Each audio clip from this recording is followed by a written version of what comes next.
محمد وعلى آل محمد كما باركت على إبراهيم وعلى آل إبراهيم إنك حميد مجيد۔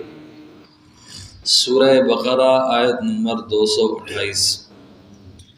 والمطلقات يتربصن بأنفسهن ثلاثة قروء، اور طلاق والی عورتیں انتظار میں رکھیں اپنے آپ کو 3 حیض تک، یعنی جن عورتوں کو طلاق دی گئی ہے وہ اپنے آپ کو انتظار میں رکھیں، عدت میں رکھیں 3 حیض آنے تک۔ ولا يحل لهن ان يكتمن ما خلق الله في ارحامهن، اور ان کو حلال نہیں کہ چھپا رکھیں جو پیدا کیا اللہ نے ان کے پیٹ میں، جو اللہ نے ان کے پیٹ میں پیدا کیا جو بچہ، اس کو چھپانا ان کے لیے جائز اور حلال نہیں۔ ان کن یؤمن باللہ والیوم الآخر، اگر وہ ایمان رکھتی ہیں اللہ پر اور پچھلے دن پر یعنی قیامت کے دن پر۔ وبعولتهن احق بردہن فی ذلک ان ارادوا اصلاحا، اور ان کے خامد حق رکھتے ہیں ان کو لوٹا لینے کا اس مدت میں، ان ارادوا اصلاحا اگر چاہیں سلوک سے رہنا۔ وَلَهُنَّ مِثْلُ الَّذِي عَلَيْهِنَّ بِالْمَعْرُوفِ، اور عورتوں کا بھی حق ہے جیسا کہ مردوں کا ان پر حق ہے دستور کے موافق۔ وَلِلرِّجَالِ عَلَيْهِنَّ دَرَجَةٌ، اور مردوں کو عورتوں پر فضیلت ہے۔ وَاللَّهُ عَزِيزٌ حَكِيمٌ، اور اللہ زبردست ہے، تدبیر والا ہے۔ والمطلقات يتربصن بأنفسهن ثلاثة قروء، یہاں سے عورتوں کی طلاق کے بعد عدت کا بیان ہو رہا ہے کہ جس عورت کو طلاق ہو جائے تو وہ کتنا عرصہ عدت کے اندر گزارے۔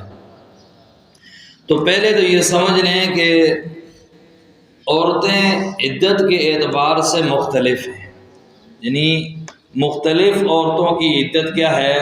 مختلف ہے۔ ایک وہ عورت ہے جو ابھی تک بالکل نابالغ ہے، جو کیا ہے؟ نابالغ ہے، اور اس کے ساتھ دوسری وہ عورت ہے جس کو بالغ تو ہو گئی ہے لیکن ابھی تک حیض آنا نہیں شروع ہوا، بالغ ہو گئی ہے لیکن اس کو حیض نہیں آتا۔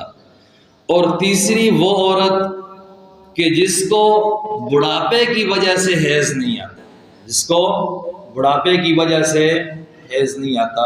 تو آسان یہ ہے کہ جس کو بھی حیض نہ آئے، وہ نابالغ ہونے کی وجہ سے ہو، کسی اور وجہ سے ہو، بڑھاپے کی وجہ سے ہو، اس کی عدت 3 ماہ ہے۔ کتنا؟ اس کا بیان سورہ طلاق 28ویں پارے کے اندر آئے گا۔ تو ایسی عورت جس کو حیض نہیں آتا، وہ نابالغ ہونے کی وجہ سے ہو، بڑھاپے کی وجہ سے ہو، یا کوئی بھی وجہ نہ ہو، بالغ بھی ہوگی لیکن حیض نہیں آتا، اس کو طلاق ہو گئی ہے تو اب اس نے عدت کتنی گزارنی ہے؟ 3 ماہ۔ دوسری وہ عورت جس کو طلاق ہوئی اس صورت میں کہ وہ حاملہ تھی، وہ کیا تھی؟ حاملہ تھی، اس کے پیٹ میں بچہ تھا، تو اس کی عدت جو ہے وضع حمل ہے۔ جس وقت بچہ پیدا ہوگا اس کی عدت کیا ہو جائے گی؟ ختم ہو جائے گی۔ اب اس کا بچہ ٹھہرا، ابھی 1 مہینہ ہوا تھا، خاوند انتقال کر گیا، تو اب 8 مہینے کے بعد بچہ پیدا ہو، تب 7 کے بعد پیدا ہو، تب جب بچہ پیدا ہوگا یہ عدت کیا ہو جائے گی؟ پوری ہو جائے گی۔ اب ہو سکتا ہے اگلے دن خاوند کا انتقال ہوا، دوسرے دن اس کا بچہ کیا ہو گیا؟ پیدا ہو گیا، تو دوسرے دن اس کی عدت کیا ہو گئی؟ ختم ہو گئی۔ یہ آیت نمبر 234 کے اندر اسی صورت میں اللہ تبارک و تعالیٰ اس کی عدت کا بیان کریں گے۔ اور اگلی ایک عورت کہ جو حاملہ بھی نہیں ہے، صغیرہ یعنی چھوٹی بھی نہیں ہے، اور اس کو کسی وجہ سے حیض اس کا رکا بھی نہیں ہے، چھوٹی بھی یعنی اس کو حیض آتا ہے، اس کو حیض آتا ہے، اس کو طلاق ہو گئی اور خلوت صحیحہ یعنی خاوند سے اس کی ملاقات بھی ہو گئی ہے، تو اس کی عدت 3 حیض ہے۔ اس آیت کے اندر اللہ تبارک و تعالیٰ اسی کو بیان کر رہے ہیں۔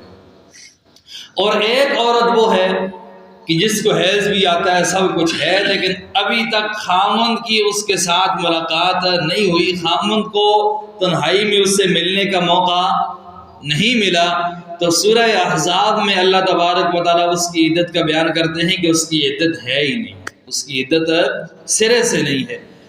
اچھا، ایک وہ عورت ہے کہ ابھی تک بہرحال یہ عورتیں جن کا میں نے بیان کیا یہ عدت 3-4 قسم کی یہی ہیں، باقی کوئی نہیں۔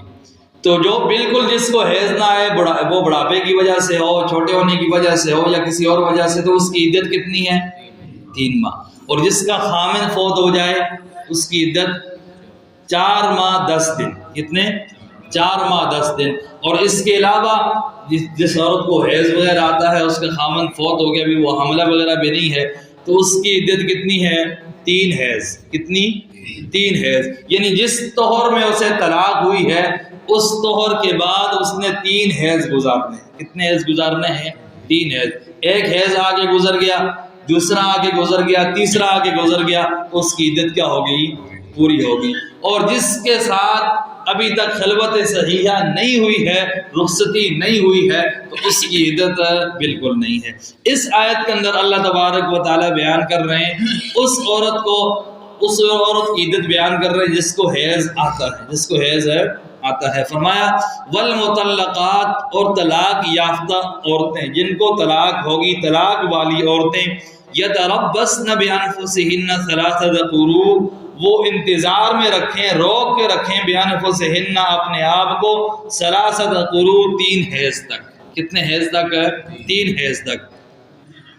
ولا يحل لهن ان يكتمن ما خلق الله في ارحامهن، ان کے لیے یہ حلال نہیں ہے کہ جو اللہ نے ان کے رحموں کے اندر پیدا کیا ہے بچہ، اس کو چھپا لے۔ اب کیا ہوتا تھا کہ ایک عورت ہے، اس کو طلاق ہو گئی اور اس کے پیٹ کے اندر بچہ ہے، اس کے پیٹ کے اندر کیا ہے؟ بچہ ہے، حمل ہے۔ اس نے وہ حمل چھپا لیا، اس نے وہ حمل کیا کر لیا؟ چھپا لیا۔ 2 وجہ سے، کہ بھائی ایک وجہ تو یہ ہے کہ اگر میں اس حمل کو ظاہر کروں گی تو جب تک یہ بچہ پیدا نہیں ہوگا تب تک میری عدت بھی پوری نہیں ہوگی، اور جب تک عدت پوری نہیں ہوگی آگے میں نکاح بھی نہیں کر سکتی، اور جب عدت پوری ہو جائے گی یہ بچہ میرے پاس آ جائے گا، اب میں کسی اور خامند کے ساتھ نکاح کروں گی تو یہ بچہ بھی میرے ساتھ وہاں جائے گا۔ اب جس نئے خامند کے ساتھ میں نکاح کروں گی وہ اس بچے کا پھر خیال نہیں کرے گا، وہ توجہ، وہ شفقت پھر اس کی نہیں رہے گی۔ اس وجہ سے وہ کیا کر لیتی ہے؟ اس حمل کو چھپا لیتی ہے کہ آگے جا کے میں بس میری عدت کیا ہوگی؟ یہ 3 حیض گزر گئے، میں آگے نکاح کرنا چاہتی ہوں، آگے نکاح کر لیتی ہے، اور وہاں جا کے پھر کیا ہوتا ہے بھائی وہ بچہ اس کا شمار کر لیتی ہے۔ تو فرمایا اس وجہ سے بھی آپ نے اپنے بچوں کو، اس حمل کو نہیں چھپانا۔ اور دوسری چھپانے کی یہ وجہ ہوتی تھی کہ بھائی وہ کہتی کہ مجھے 3 حیض آ گئے ہیں، میری عدت کیا ہو گئی ہے؟ پوری ہو گئی ہے، میری عدت وضع حمل نہیں ہے، اس لیے کہ ابھی تک اگر 3 حیض اس کو نہیں آئے تو یہ کیا کر سکتا ہے؟ خامند رجوع کر سکتا ہے، اور اس کا حمل ابھی تک نہیں پیدا ہوا، بچہ نہیں پیدا ہوا، تو اس عدت کے اندر خامند اس سے کیا کر سکتا ہے؟ رجوع کر سکتا ہے۔